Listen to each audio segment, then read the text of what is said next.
اسلامی معاشرے یا ریاست کا جو پہلا ستون ہے، رکن رکین، وہ تو سورہ حجرات کی پہلی آیت میں آ گیا۔ اللہ اور اس کے رسول کی اطاعت بلا چون و چرا، جہاں حکم خدابندی اور حکم رسول آ جائے رک جانا، کوئی قانون قاعدہ، کوئی اللہ کی کتاب اور رسول کی سنت کے منافی نہ ہونا۔ لیکن یہ دستوری اور قانونی بنیاد ہے۔ ملی زندگی، حیات ملی میں ایک اور ضرورت بھی ہوتی ہے، اس لیے کہ انسان میں جذبات بھی ہیں۔ مختلف افراد کو جوڑنے کے لیے ایک سیمنٹ سبسٹنس چاہیے، اور وہ جذباتی، کسی شخصیت کے ساتھ جذباتی لگاؤ، کسی قومی ہیرو کے ساتھ محبت، یہ باندھتی ہے ایک دوسرے کو، ان کے نقش قدم پر چلنے کی کوشش، انہیں امیٹیٹ کرنا، گاندھی کا انداز اختیار کرنا، نہرو کیپ اختیار کر لینا، جناح کیپ اختیار کر لینا، نہرو کٹ واسکٹ پہننا، ماؤ زیتون کا جیکٹ پہننا، سب کیا ہے؟ پھر 50 گز اونچے مجسمے گاندھی کے بنانا، ماؤ زیتون کے بنانا، اسٹالن کے بنانا، کس لیے؟ تاکہ عظیم شخصیت کی چھاپ پڑ جائے لوگوں کے اوپر، ان کے جذبات جو ہیں ان میں ایک شخصیت سے محبت، ایک شخصیت سے عقیدت رچ بس جائے، اور یہ انہیں جوڑ دے آپس میں۔ یہ ایک ضرورت ہے، اسی لیے میں نے آپ کو یہ ساری مثالیں بتائیں۔ کیوں بتائیں؟ یہاں تک کہ اگر کوئی ہیرو نہ ہو تو ہیرو بنانا پڑتا ہے، تاکہ اس ہیرو کی ہیرو ورشپ، تو ورشپ کا لفظ تو بہرحال ہمارے لیے درست نہیں ہے، لیکن اس ہیرو سے محبت، اس کے اتباع کا جذبہ، اس کا احترام، اس کا ادب، یہ در حقیقت انسانی ثقافت اور تہذیب کی بنیاد بنتی ہے۔ اسلامی معاشرے میں وہ شخصیت جو ہے کوئی مصنوعی بنانے کی ضرورت نہیں ہے، وہ دل آویز شخصیت ہے محمد الرسول اللہ صلی اللہ علیہ وسلم کی۔ ان کی محبت، اللہ کی محبت کے بعد رسول کی محبت، اور پھر ساری محبتیں ان کے تابع۔ حضور نے فرمایا لا یؤمن احدکم حتی اکون احب الیہ من والدہ وولدہ والناس اجمعین، تم میں سے کوئی شخص مومن نہیں ہو سکتا جب تک کہ میں اسے اس کے والدین سے، اس کے بیٹوں سے اور تمام انسانوں سے بڑھ کر محبوب نہ ہو جاؤں۔ اور قرآن مجید میں آپ کو معلوم ہے آیت نمبر 24 سورہ توبہ کی، وہاں تو بہت زبردست دھمکی آئی ہے۔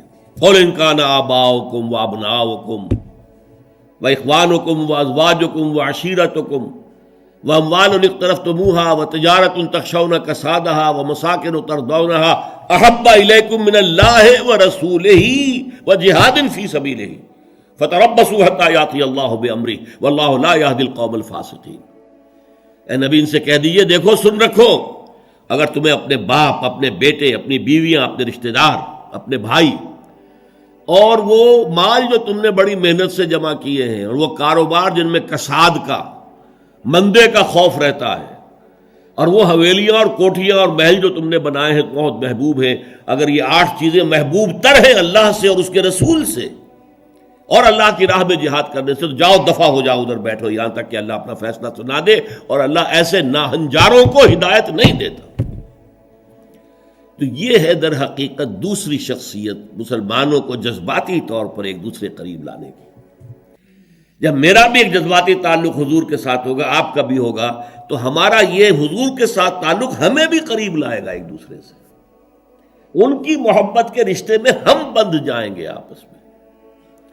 اور اگر حضور کی شخصیت کے ساتھ کوئی گستاخانہ طرز عمل اختیار کر لیا جائے، ان کی بات کی پرواہ نہ کی جائے، تو پھر ظاہر بات ہے کہ اسلامی معاشرہ جو ہے وہ منتشر ہو جائے گا۔ چنانچہ ہم یہ دیکھتے ہیں کہ یہ جو اتنی بڑی امت ہے اور 1400 برس گزر چکے ہیں، اس میں جو ایک کلچرل ہوموجینٹی ہے، یکسانی ہے۔ آپ کو انڈونیشیا کا مسلمان ملے گا، وہی انداز اس کا ہے، وہ داڑھی ہے اس کا وہی انداز، لباس ٹھیک ہے تہبند ہو کچھ ہو لیکن وہ گھٹنوں سے اوپر ہوگا، محسوس ہوگا کہ کوئی ہے، کوئی شے ہے ان کے درمیان مشترک۔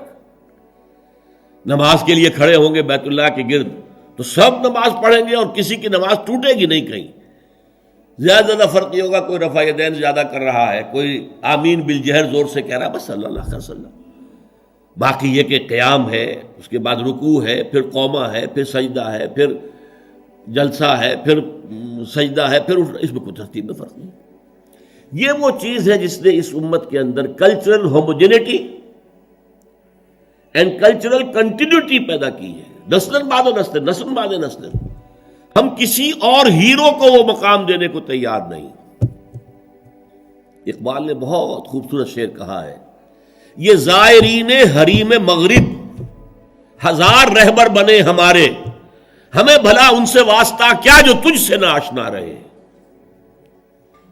یہ جو ہمارے ہاں کوشش ہوئی قائد اعظم کو ہیرو بنا دیا جائے، محترمہ فاطمہ جناح کو آئیڈیل بنا دیا جائے، اس کی یہاں تک انتہا ہوئی ہے پاکستان میں۔ میرا طالب علمی کا دور ہے یہ کہ ایک صاحب نے لکھا تھا، آج کی عورت کے لیے فاطمہ بنت محمد نمونہ نہیں ہے، نمونہ فاطمہ جناح ہے۔ انا للہ و انا الیہ راجعون۔ یہ نسبت خاک رابہ عالم پاک، ان کا اپنا مقام ہے، انہوں نے قائد اعظم کی جیسے خدمت کی ہے، ساتھ دیا ہے ساری عمر، ہم ان کی قدر کریں گے، لیکن ہمارے لیے قابل اقتداء، قابل اتباع وہ فاطمہ بنت محمد ہیں، عائشہ زوجہ رسول اللہ ہے صلی اللہ علیہ وسلم، ہم ان کا اتباع کریں گے۔ ہیرو ہمارے وہ ہیں۔ یہ زائرین حریم مغرب، جو مغرب کی تہذیب میں رنگے ہوئے لوگ ہیں، ہزار رہبر بنے ہمارے، ہمیں بھلا ان سے واسطہ کیا جو تجھ سے نہ آشنا رہے۔ ہمارے لیے تو در حقیقت ایک معیار ہوگا، محمد سے جو جتنا نزدیک، ہمارے دلوں میں اتنی ہی اس کی قدر و قیمت ہوگی، محبت ہوگی۔ جو جس درجے میں متبع رسول ہے، اسی درجے میں ہمارے دلوں میں اس کے لیے احترام ہوگا، ادب ہوگا، محبت ہوگا۔ اب اس میں جو رکھنے پڑ رہے تھے، اصل میں اس کے تاریخی پس منظر کو سمجھ لیجئے۔ یہ جو سورہ حجرات ہے، یہ مصحف میں سورہ فتح کے فوراً بعد ہے۔ سورہ فتح سے در حقیقت عرب میں اسلام کی فتوحات کا دائرہ شروع ہو گیا تھا۔ سورہ حدیبیہ کو بھی اللہ تعالیٰ نے فرمایا یہ بہت بڑی فتح ہے جو ہم نے تمہیں دی ہے، انا فتحنا لک فتحا مبینا۔ اگلے سال خیبر فتح ہو گیا، جو سب سے بڑا گڑھ بن گیا تھا یہودیوں کا حجاز کے شمالی سرے پر۔ اگلے سال مکہ فتح ہو گیا، تو فتوحات کا دور شروع ہو چکا تھا۔ جب فتوحات کا دور شروع ہو گیا تو ظاہر بات ہے اب بہت سے لوگ یدخلون فی دین اللہ افواجا، چڑھتے سورج کو تو سبھی پجاری ہوتے۔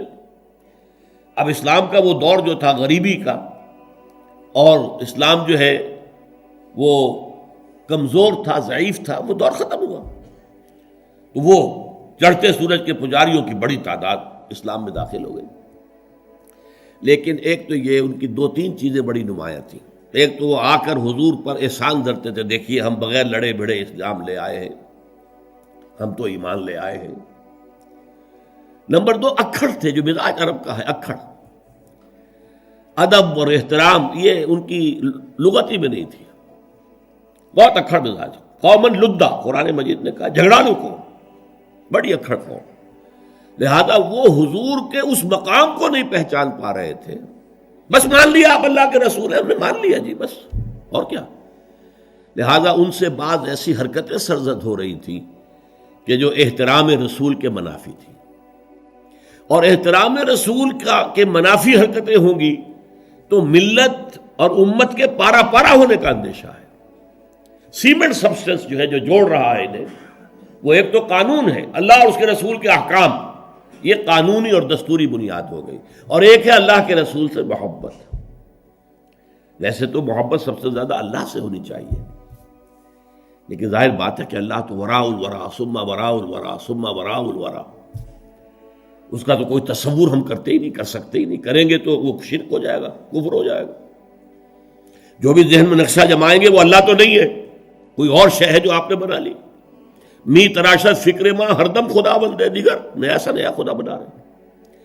لیکن ایک محسوس پے کرے محسوس حضور کی شخصیت، دل آویز شخصیت، حضور میں رحمت، حضور کی شفقت، یہ تو لوگوں کے سامنے تھی نا. حضور کا اعلیٰ کردار، حضور کی پاک سیرت، یہ تو حضور کے سامنے تھی نا. لہذا اصل محبت کا مرکز جو ہے وہ ذات نبی بن جاتی ہے. از خدا، بہت پیارے الفاظ ہیں اقبال کے، اگرچہ ذرا سا اس میں تجاوز ہے. از خدا محبوب تر گردد نبی، نبی اللہ سے زیادہ محبوب ہو جاتا ہے. حالانکہ جب آپ اصولاً بیان کریں گے تو والذین آمنوا اشد حبا للہ، جو واقعی اہل ایمان ہیں وہ شدید ترین ہوتے ہیں اللہ کی محبت میں. اور جو سورہ توبہ کی آیت میں نے آپ کو سنائی، اس میں بھی پہلے محبت خداوندی کا ذکر ہے، پھر محبت رسول کا. کہ اگر یہ 8 چیزیں احب الیکم من اللہ ورسولہ وجہاد فی سبیلہ فتربصوا حتی یاتی اللہ بامرہ واللہ لا یہدی القوم الفاسقین. لیکن اللہ تک پہنچانے والا تو محمد ہے نا ہمیں صلی اللہ علیہ وسلم. اللہ کے پیغامات دینے والا ہمیں، وہ تو اللہ کا رسول ہے نا، محمد ہے صلی اللہ علیہ وسلم. پھر ہم جو خوگرے پے کرے محسوس تھی انسان کی نظر، وہ خوگرے پے کرے محسوس محمد تو ہمیں نظر آتے ہیں. اللہ کے بارے میں تو ہم کوئی تصور نہیں کر سکتے. محمد کا کیا کردار تھا صلی اللہ علیہ وسلم اپنی بیٹیوں کے ساتھ، کیسا سلوک تھا اپنی بیویوں کے ساتھ. آپ کتنی بڑی مثال تھے سپہ سالاروں کے لیے، کتنی بڑی مثال تھے قاضی القضات لوگوں کے لیے. فیصلے کرتے تھے کہ نہیں، قاضی تھے کہ نہیں. کتنا بڑا اسوہ تھے ہیڈ آف دی اسٹیٹس کے لیے. آپ اس ریاست کے ہیڈ تھے. اس وقت کون سی حیثیت ہے جس میں ہم دیکھیں کہ وہاں پانی کو مرتا ہے اور شخصیت جو ہے اتنی عظمت والی یہاں نظر نہیں آ رہی، ہر پہلو سے عظیم ترین شخصیت. تو اس کی محبت اور اس کا اتباع کا جذبہ، اس کے لیے بھی نوٹ کر لیجئے، اللہ تعالیٰ پر بھی پہلے ہمارے لیے لازم ہے اس کی اطاعت اور دوسرے محبت. اللہ کی اطاعت اور محبت جمع کریں تو لفظ بنے گا عبادت. اللہ کی عبادت کرو. رسول کے لیے بھی اطاعت بھی اور محبت بھی، لیکن رسول کے لیے اطاعت اور محبت کو جمع کریں گے اتباع بنے گا، پیروی کرو. یعنی ایک تو ہے حضور نے حکم دیا، اس پر تو عمل کرنا ہی کرنا ہے، ورنہ تو ہم مسلمان ہی نہیں ہیں. ایک یہ ہے کہ ہم نے خود دیکھا حضور کیا کرتے ہیں، حضور چلتے کیسے ہیں، میں بھی ویسے ہی چلوں. حضور نے اپنے بٹن بند نہیں کیے تھے، میں بھی ساری عمر نہیں کروں گا. حضور فلاں سفر میں اس درخت کے نیچے سے ہو کر گزرے تھے، میں بھی ادھر سے ہو کے گزروں گا. اب یہ حضور کا حکم تو نہیں ہے نا، لیکن ایک جذبہ ہے، نقش قدم کی پیروی، اس کا نام اتباع ہے. تو جب اطاعت کے ساتھ محبت رسول کی شامل ہو جائے گی تو اس کا نام اتباع ہوگا.